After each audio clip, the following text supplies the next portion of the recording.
Doble-doble. Gusto nga tayo sa pinagpapalagay. Kaya handamin eh.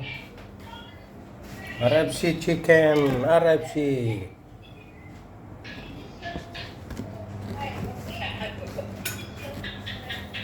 Kapag ito, hindi bulalo naman.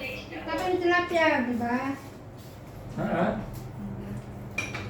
Marami naman. Inikat mo kumeta, petchay na ni. Inyakar mo.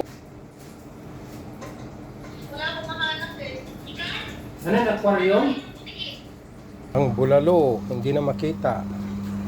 Dahil nasa loob na ng kaldero. Yung sagket natin, ayan, purong with the bagis tilapia. Yan guys, thank you for watching. Bye.